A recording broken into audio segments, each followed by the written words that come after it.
avec Eddy de Saint-Germain-en-Laye, il y a 6 ans de ça maintenant. Donc ça fait 6 ans que je fais du piercing.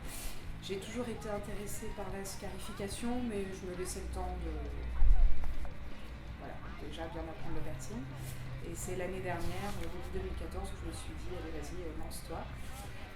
Je suis autodidacte, personne ne m'a appris. J'ai déjà vu des confrères en faire. J'ai beaucoup observé, on m'en a fait une, j'ai pu observer, mais je me suis lancée toute seule sur un très bon client en moi, qui m'a laissé sa peau, qui a eu confiance. Et du coup, j'ai eu plein de cobayes, entre guillemets, entre les amis, les bons clients qui m'ont fait confiance, ce qui m'a permis de me faire la main. Et je suis assez contente dans le sens où je pensais que dans ma petite ville de Normandie, j'allais en faire 1 à 2 fois par an, et en fait, les gens me font confiance et j'en fais quand même assez régulièrement. Et ce qui m'a permis de progresser. C'est un art, entre guillemets, qui m'intéressait. Le piercing, c'est très technique. L'ascar, il y a un côté un peu plus créatif que je recherchais aussi. Est-ce que ça ressemble à du tatou? Tout le protocole en amont, oui. Que ce soit le dessin, le protocole d'hygiène, oui. Après, l'acte en lui-même, non, c'est pas les mêmes outils. Le final est pas le même. Non, on ne peut pas reproduire autant de choses qu'en tatou, dans le sens où là, c'est vraiment de la cicatrice. Donc dans les détails, on ne peut pas faire des dégradés de couleurs, etc. Après, moi, j'essaye justement de pousser quand même de plus en plus les dessins avec de plus en plus de détails. Souvent, on voit de l'ascar, c'est des motifs très simples, c'est très efficace, c'est très bien, mais moi, j'essaye de... Voilà, j'ai fait un skull sur un flanc d'un monsieur qui, je l'ai travaillé de façon gravure avec des petites hachures. Il y a plus de détails, le rendu est assez sympa.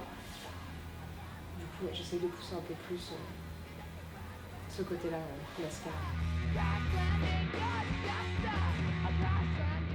Ils viennent avec un projet, on discute du projet, ce qui est possible, ce qui n'est pas possible à faire en scarification, à quelle taille, pour que ça vieillisse bien, l'emplacement. Et puis après, ils prennent rendez-vous et puis c'est parti. Une petite appréhension au début, ce qui est normal, c'est un acte un petit peu plus hardcore, entre guillemets, que le tatou. Mais ça va, j'ai quand même de la chance, ils me font confiance, du coup, ça se passe plutôt bien. Le risque, ce serait dans l'hygiène. Après, moi, je sais que mon protocole est nickel, donc ça ne viendra pas de moi. Après, c'est au client de faire très attention lors des soins, parce que là, c'est vraiment une plaie ouverte, donc effectivement, il faut faire très attention, mais le risque, non. Pas plus qu'un tatou ou un piercing, je dirais, si on respecte bien les règles d'hygiène derrière. Je comprends les gens qui sont réfractaires à la scarification, comme je le disais, c'est un acte qui est quand même un peu plus poussé que le tatou, c'est pas du tout rentré dans les mœurs, ça se fait très peu. Donc je comprends les gens réfractaires, après chacun... Voilà, je ne veux pas les forcer, ils aiment pas. J'ai de la chance, j'ai vécu un peu bien.